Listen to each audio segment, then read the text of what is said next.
Hello and welcome to this video on 7 ways to refine your crochet. I started picking up my hook and yarn back in 2014, and as quickly as I did that I was searching out different crochet patterns that were a little more refined, showed a bit more elegance around them. Now that's not to say that I don't appreciate the retro looking crochet that you get with the more vintage colours and granny squares and granny stitch. It's just not what I look for in crochet. So if you're also looking for some hot tips on how you can refine your crochet and bring some drape and elegance to it, then you're in exactly the right place. I'm going to quickly take you through my 7 top tips. So tip number 1 is all about using techniques to finesse your crochet. This is something I could talk about at length, but I'm going to give you my 2 top tips.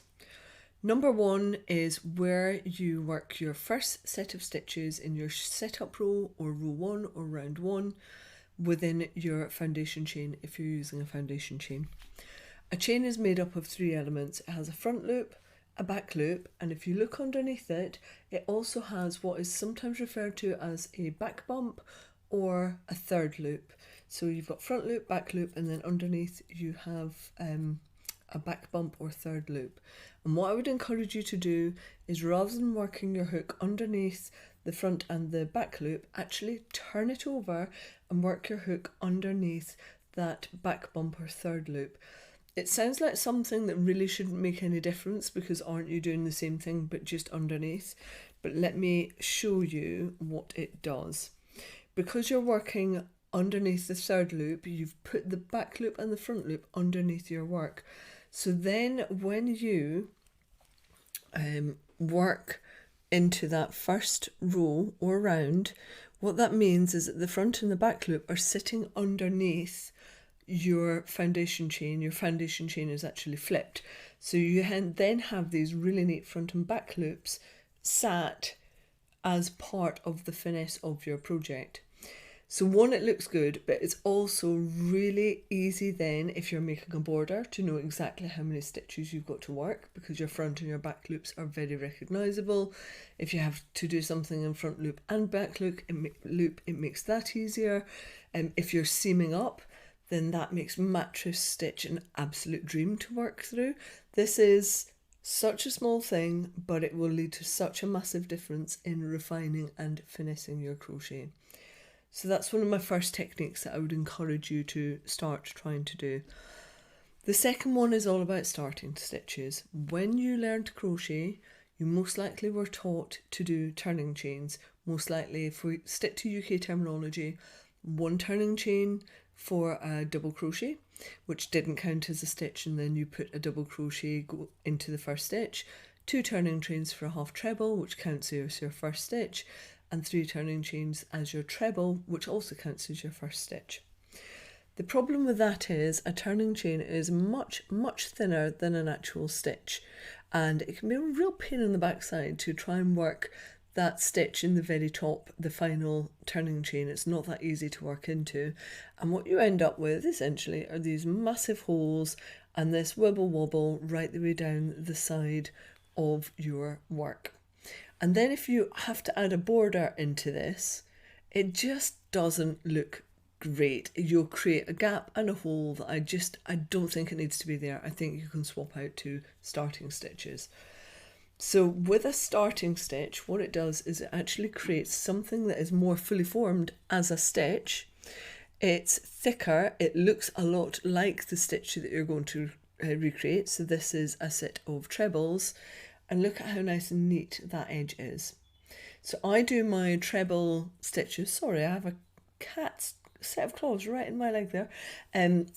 I do my starting trebles slightly different from those that you might have seen from other people on the internet. I just think it's easier. It's a build on the half treble starting stitch is a build on the double starting stitch, and then the treble is a build on the half treble. So for me, it was a really easy way of sequencing it and keeping it in my head. But it works for all of your stitches. Look how neat that is compared to this holy mess on the left hand side with all those holes. So 2 top tips: work into the back bump unless a designer specifically tells you to do something else. Thumbs up for back bumps. So work into a back bump and also use starting stitches. Even if you're doing a different stitch like a herringbone stitch, which I'll be talking about in a minute, if I was doing a herringbone treble row, I would still start my row off with a starting treble because it just sets it up nice and straight. You can clearly see what it is that you're working into at the top, and it means you've got a stitch that is the same width and the same height as the rest of your row is going to be. Moving on to tip number 2, which is that stitch choice is everything. Again, when you first learn to crochet, you'll learn the basics, which are, sticking to UK terminology, double crochet, half treble crochet, treble crochet. You might get an extended double there in between in height that sits between a double crochet and a half treble. You might learn granny stitch, and you might learn things like puff stitches. These are all amazing stitches. They are the foundation stones of crochet and learning the craft that is crochet. But there are some little extra ones that you can do in there, and I want to show you. My favourites are to swap out to herringbone crochet, and there is a herringbone stitch which is available for half treble crochet and also for trebles. And what it does, and the minute I tried this one, I fell in love straight away.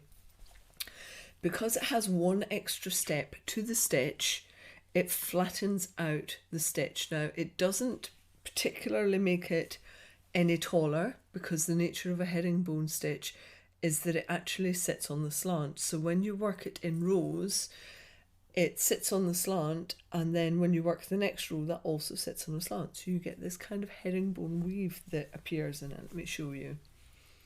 Can you see that? Ever so slight herringbone weave to it.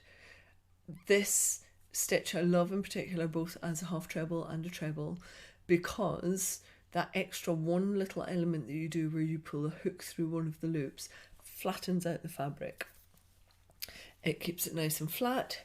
And by flattening it out and using the right hook size on it, what you get from it is drape. So this one is done with herringbone trebles, and this whole blanket has so much more drape on it than you would ever have with a standard treble blanket. So you can see how changing your stitch, just swapping it out for something else, and yes, you might need to do some swatching for gauge just to make sure, especially if you're doing a garment, but hopefully you'd be swatching anyway, can totally change the nature of the fabric. This is my Stormy Rainbow blanket, which is a very beloved pattern, and you can see why. It's got drape, it's got everything that you would ever want from it. This is what I would say refined crochet is all about. It can still be colourful, it doesn't have to be like neutrals, but you can see how that stitch has created beautiful stitch definition, and we've got some fluidity to the finished piece. So herringbone stitches, I would encourage you to go and take a look at in the blog post that I've pulled together, which has so many links out to all of these things, all the stitches, all my tutorials. It's an amazing resource for you to go at in your quest to refine crochet. One of the other ones I would want to point you towards is linen stitch. Now, you might be looking at this stitch and going, that's not linen stitch. You might also know it as moss stitch or tweed stitch or granite stitch. It's essentially all the same. And again, this is one of those stitches that looks ever so slightly woven, that you can do all sorts of different funky techniques with it. I have done intarsia crochet with this and with the Stormy Rainbow blanket. But look at that stitch definition. Such a simple stitch. It is literally double crochets, UK terminology, and chains. And you work the next double crochet on the next row into the chain space. And again, it flattens out the fabric. You get fluidity, you get drape with it, you can do all sorts with it. It's an amazing stitch to have in your stitch arsenal for crochet, because it's the simplest of simple stitches, but it just makes the most beautiful fabric. Have a go at linen, moss, tweed or granite stitch. You'll see it referred to throughout the decades in different books. It's called different things. I tend to stick to calling it linen stitch. Another of my favourite stitches, which for some reason I have only just come to and started using, I can show you 2-in-1 with this one actually, is an extended double crochet. And I think one of the things around refining crochet is sometimes people will say, so are you trying to make it look knitted? I'm not at all trying to make my work look knitted, but if somebody says to me, that's crochet, then that's when I've done my job properly, because what I've done is made them rethink what they think crochet is, and that's what I love. So this stitch is worked in rows. Let's see if we can get a little bit of, we've got quite a lot of bright light going on today. It's actually the same as the one that I'm wearing here, and maybe that's a better option. It's an extended double crochet, and what you get with that is a big V at the bottom of the stitch and then a smaller V nestling on the top of it. Now, if you worked extended double crochet back and forth in rows, it wouldn't look like this, but within this design, this is my one way or another scarf. What I've actually done is worked one row in extended double crochet, and then the next row is in a double slip stitch, which I'll come on to in a minute. And what that means is I'm getting presented, because I'm only working one row of extended double crochet, in each of those every other rows I'm getting that lovely V that you can get from an extended double crochet, 2 of them. And then a double slip stitch, on the other hand, when it's worked on the wrong side, actually gives you an upside down V, which works all the way along and gives me this lovely ridge. So 2 really simple stitches, but when you work them together, you get this amazing drapey fabric, really simple stitching, nothing over the top here, and you just get something that's a little bit special. Now, I've worked this up into a necktie. I've used it with mohair to great effect, and you can use it up through loads of different yarn blends, but the simplicity of keeping 2 really standard stitches and doing it in quite a refined pared back way, for me that is one of the key ways that you can bring a little bit of refinement to your crochet. Word of caution with that though, and this is why I started with the techniques in tip 1, when you are crocheting or knitting, or crafting something that is really simple and elegant, there is nowhere to hide. I often think that designing these sorts of pieces is actually more difficult because they have to be flawless. There's nowhere to hide. There's no bold, bright colours to hide behind. There's no masses of stitch changes where you can kind of just hide little bits. You just have to be flawless with your approach to the design process, which is always what I aim for anyway, but also with your crocheting process. And so with a design like this, I'm more inclined to keep on ripping it back if it's not quite right, because you can't hide anywhere with it. Any mistake is going to be obvious, and that's like the downside of refining crochet. I'm going to show you another couple of examples. This is my strata cardigan, and again this is done with double slip stitches and half trebles. This is a well-worn cardigan, but you can see I'm getting this ribbing effect all the way across the cardigan because of the double slip stitches. And unlike a single slip stitch, it's got loads of give to it, so it's really fit for purpose for what I want it to be. So I've got lots of vertical and horizontal give to the double slip stitch with the half treble. So again, refining crochet, one of the ways to do that is by just flipping out some of the standard stitches and looking for something that's a little bit different, but that will offer all of the elements you actually require for the finished piece. Another example with herringbone treble. You have to excuse the ends on this because I not long finished it and blocked it, and I haven't woven in the ends because I think I need to make some changes. But this is my Positivity Spiral jumper.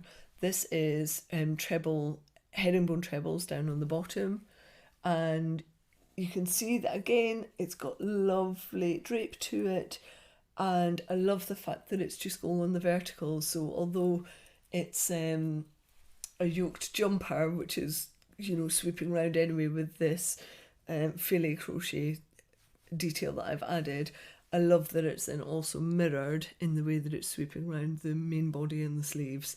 So yes, I could have done this in treble crochets. I just don't think it would have looked that nice.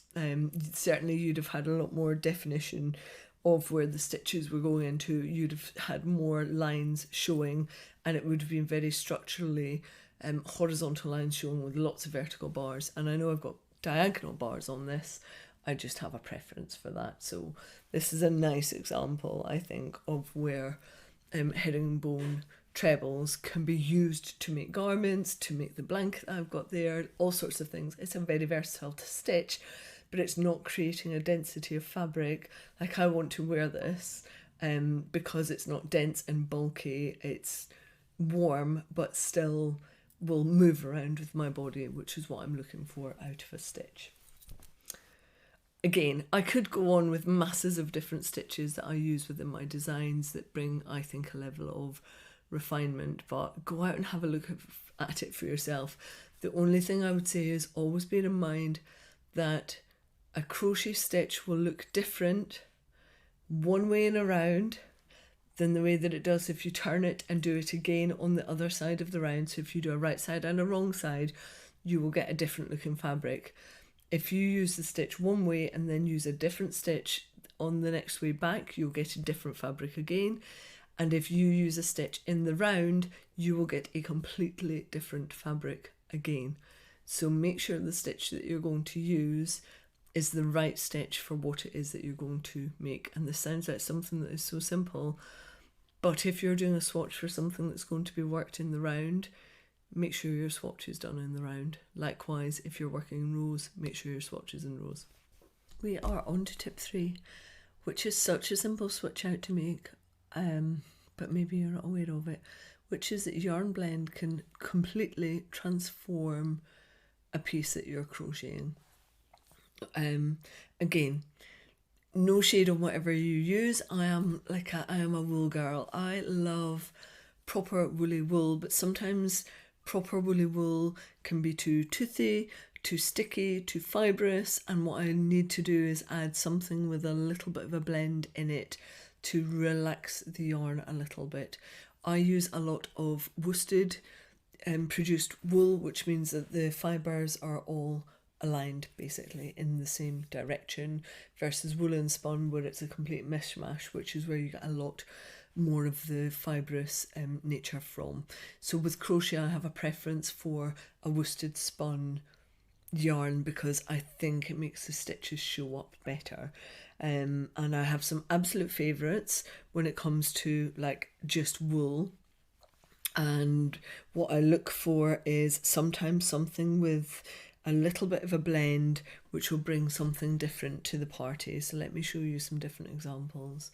This cowl is made with just 25 grams. Again, this is my one way or another cowl, which is in the same pattern, but this is a cowl with the same stitch as the necktie that I'm wearing and that I showed in the cream. This is 25 grams of, it's a mixture of alpaca, silk and baby yak, I think it is. But that blend, you can see how super soft it is. It's on a lace weight yarn, but you can see how prettily it's taking the stitches as well. It's not closing in on itself, so the feeling that I've worked is showing up really nicely, and it's still got structure, but it's still got drape. So something like that kind of blend can be perfect for crochet, but it's often overlooked. And if you're not a fan of that kind of what we'd call floof, so the mohair alpaca side of things, then you can look for something like, this is an alpaca silk blend. This is my Positivity Spiral cowl. And again, this is just luxurious. I think it was 60% alpaca, 40% silk. And it has a shine to it, which is incredible. You can see it bouncing off the camera there. It's light, it's got ever such a subtle halo on it, which you can see against the dark of my wall here. Again, it's got drape. This is what I'm looking for in crochet. When I'm talking about refined crochet, this is what I'm talking about. I want pieces that are going to move, that are fluid, that aren't stuck and dense, which is often some of the wording that people throw at me about crochet, is that it's dense and bulky, and it just doesn't have to be like that. I mean, look at the movement that you can get out of this. So that is alpaca and silk. So I would look for things that have got like rose fibre, silk, bamboo, lyocell. They are all going to bring a shimmer to it, and they bring, I want to say, like a moisture to it. And it's not that they're wet, but the way that they glide with the hook is like they are, because all the fibres just glide on and off your hook and they glide into that piece.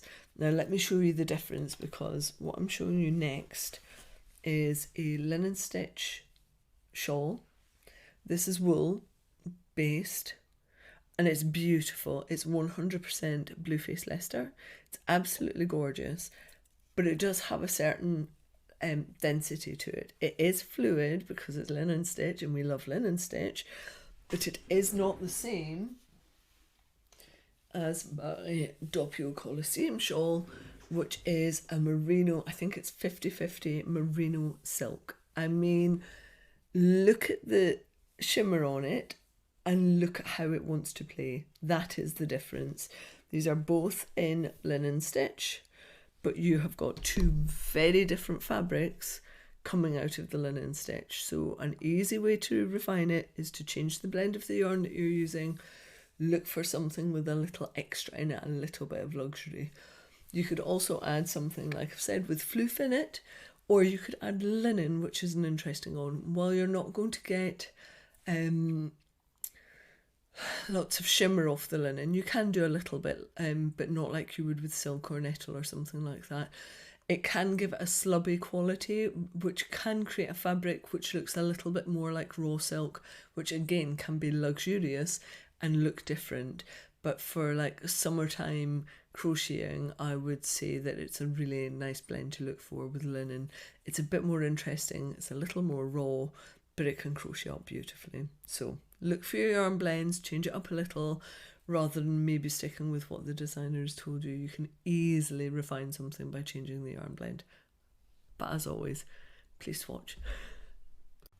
Okay, so tip number 4 is a really quick one. But again, if you're new on your crafting journey, you might not know this. There are 2 main ways to twist a yarn within the manufacturing process. The vast majority of commercial yarns that are sold in the UK, and hand-dyed yarns, because most of them are coming from commercial outlets, are on what we call an S-twist yarn, which means that the yarn is formed with an S shape within the twist. If you look at the twist, you'll see an S in it. Now what that means is if you are a right-handed crocheter, every time you make a stitch, you are taking some of the twist out of that yarn. Lucky for you, if you're a left-handed crocheter, you're actually adding twist into an S-twist yarn. So you're going to get punchier stitch definition, and it's going to look amazing. And you might be able to work with some lower twist yarns because you're adding twist into it. As a right-handed crocheter using S-twist yarn, you're taking twist out of the yarn with every stitch. So therefore, I would encourage you to start with a higher twist yarn to begin with. One of my absolute favourites is John Orban Textiles from their Yarnadelic range. It is 100% Corriedale yarn, and it has an amazing twist on it. It's really easy to work with, and I showed you my positivity spiral jumper. Let's see if I can get a close up for you, because the stitches just absolutely pop out on it. Again, if you want close-ups of all of this, it's all in the blog post I have linked to, but that high twist yarn leads to really obvious stitch definition within your work, which is everything that you want. It also means that you're less likely to have splitty yarn that your hook will keep on going through, which is utterly frustrating as a crocheter. Even a knitter, a splitty yarn is never that much fun to work with. So look for something which has a lovely high twist to it, and that will instantly elevate your crocheting. So tip number 5 is, again, it's a really easy one, but it's all around the weight of yarns. And I'm going to show you what I mean by this. I've got the same cowl done 4 different times, and I'm going to layer them up for you in the weight of yarns that I'm going to end up with arms full of cowls. So over here we have got the lace weight. It was a heavy lace weight, 600 meters per 100 grams, and that was in the alpaca and silk. Then we're moving up to a 4-ply. That was a hand-dyed yarn by Ishrat at Fruitful Fusions. But you can see that there's a difference in the stitches. You don't get a massive difference in the drape of it at this point, but there's a difference. The lace weight one has more refinement to it. Then we're going over to what is possibly one of the most luxurious yarns I have ever used, which is, I think it was a merino and silk mix by, it's a yarn called Metallico. Soft and divine and beautiful, but this is a DK weight yarn. And when you compare it across, you can see that it's not as refined and elegant looking quite as the cream is. And then we're over here into an Aran weight. So let me drop a couple of these off. This is an Aran weight wool blend. So let me show you the 2 ends of the extremes. They are both beautiful. Don't get me wrong. There is nothing the matter with using a chunkier weight yarn, something that is heavier. But if you want true refinement, you are looking towards the kind of lace weight 4-ply end of the scale.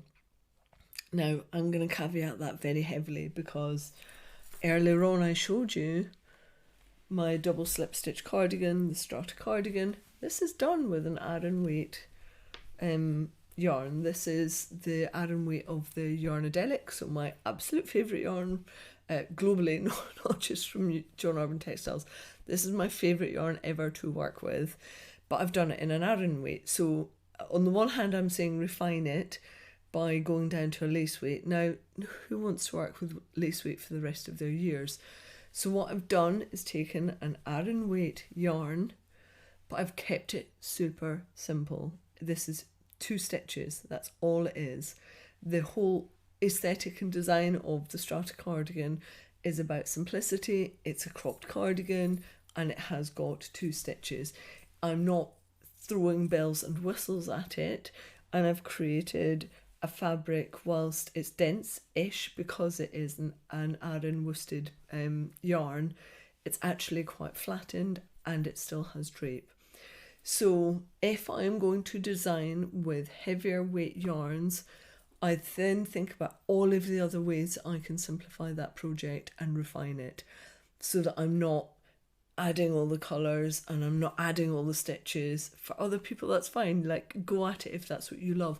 It's just not what I love. I want to refine the crochet that I am producing. So if I'm going to work with a heavier weight of yarn, I'm really going to simplify all of the other elements. But again, when you do that, there is nowhere to hide. You have to be spot on with the execution of that crochet. Otherwise, it's really obvious.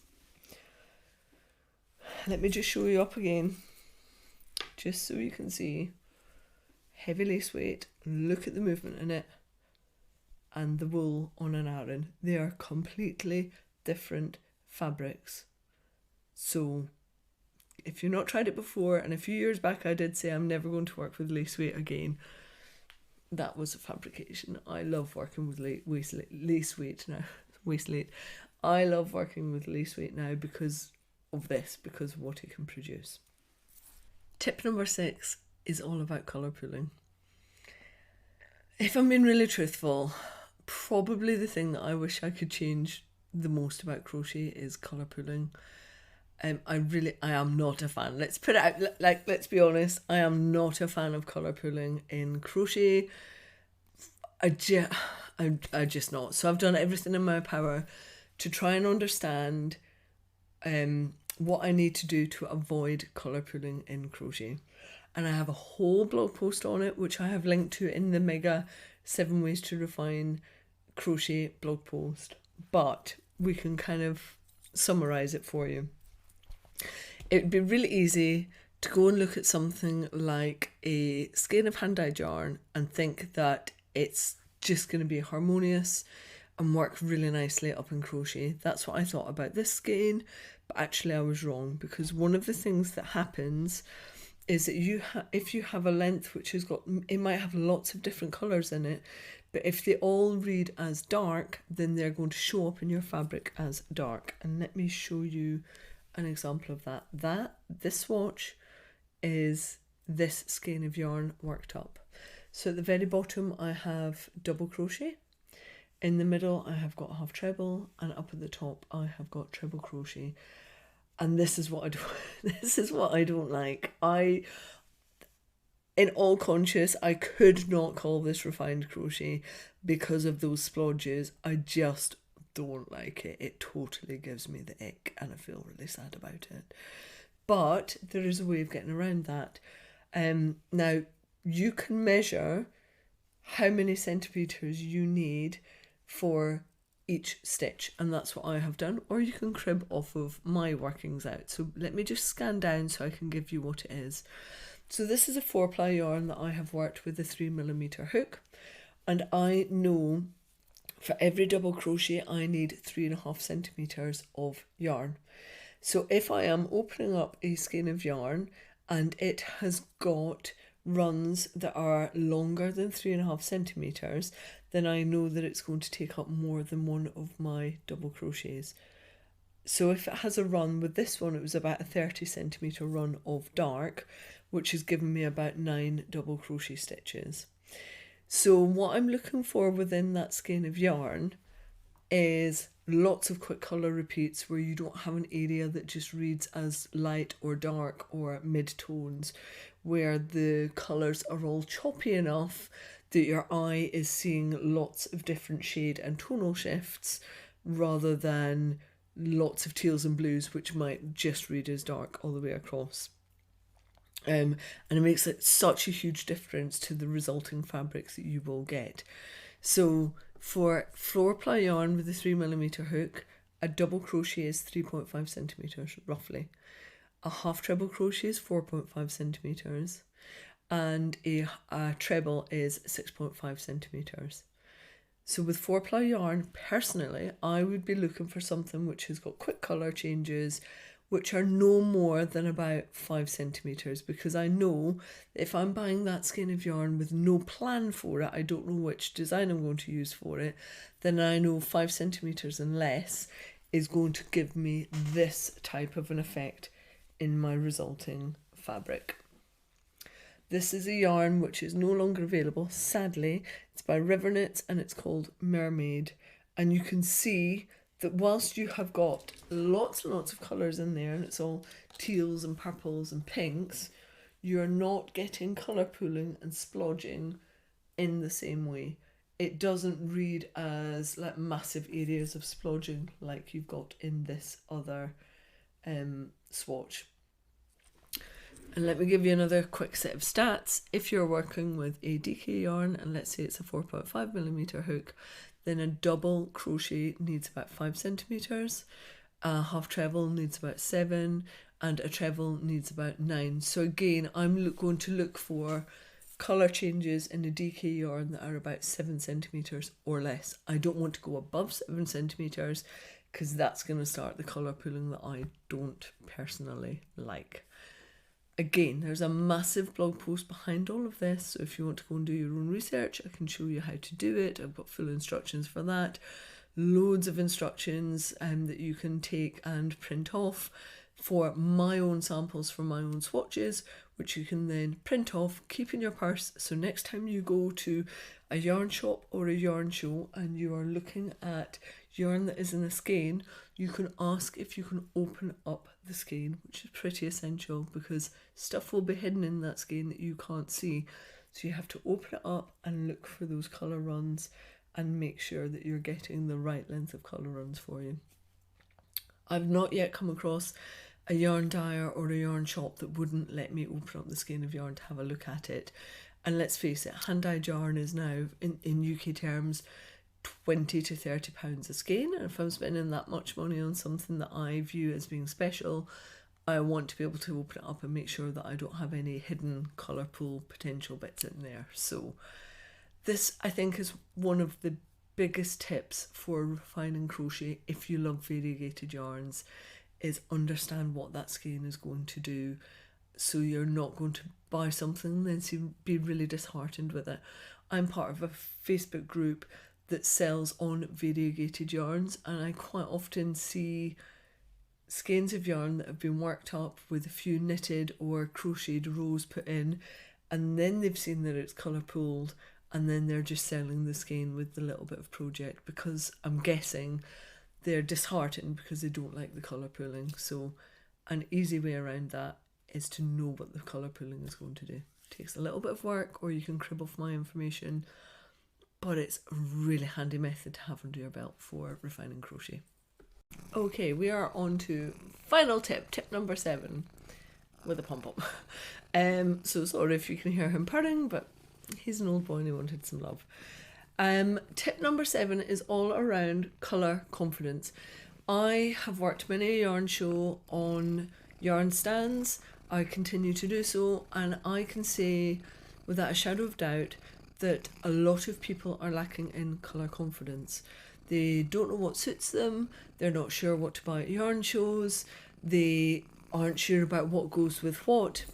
And whilst there is a rule of thumb that says do whatever you want, like have at it and use whatever colours you fancy, I feel that sometimes that results in people not using or wearing the thing that they have made, and there's utter shame in that, because it takes hours to crochet and make nice things, and if you're not happy with it at the end, then I think one of the first places to start is using a colour that you love and that you're going to get enjoyment out of making and using.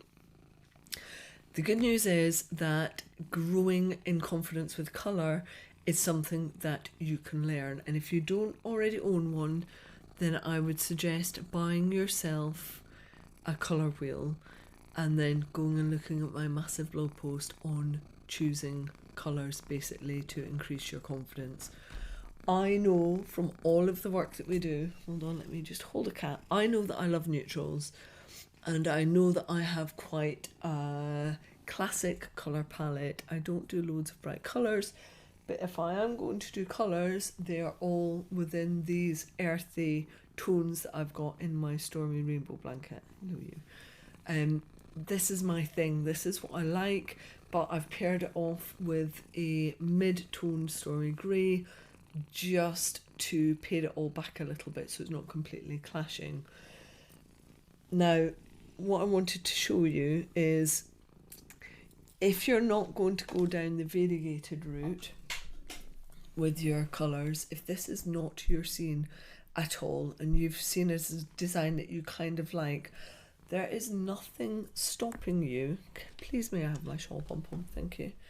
There is nothing stopping you from just finding colours that you love and that you want to wear and changing the shawl out. This is the same shawl, but I've just paired it right back and just done it with 2 semi-tonal colours.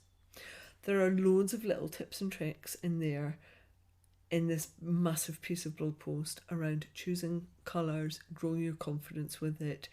One of the simple things that I do is I work on what is my favourite winter jacket, because I'm more likely to wear shawls and cowls in the winter. What is my favourite winter jacket? And then I'm looking for a colour that will brighten up my face in the winter, but always goes with my winter jacket. So I know that I'm going to keep on wanting to go back to it time and time again.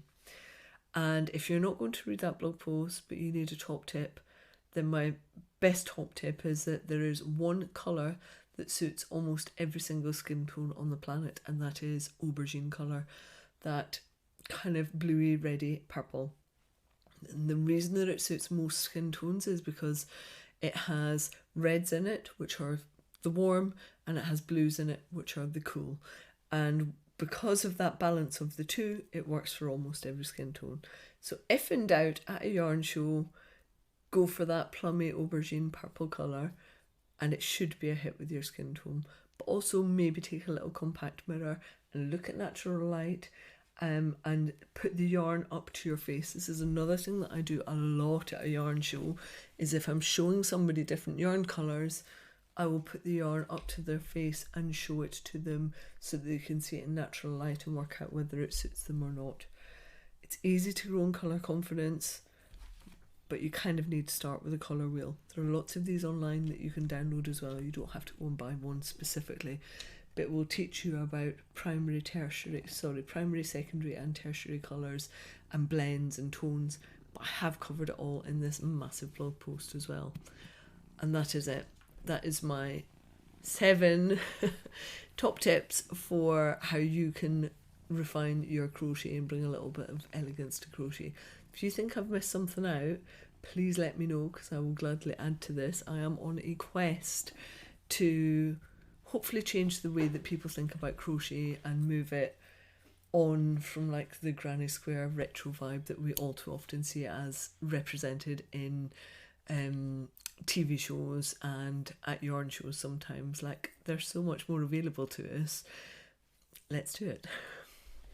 Thank you so much for joining me. Go and have a look at the blog post, because I have literally scratched the surface with this video and there's so much more deep diving that you could do. Go and grab a cup of tea and have a look at it, and all of the patterns that I've spoken about today are referenced within that big blog post too. From me and Palm, thank you, bye bye.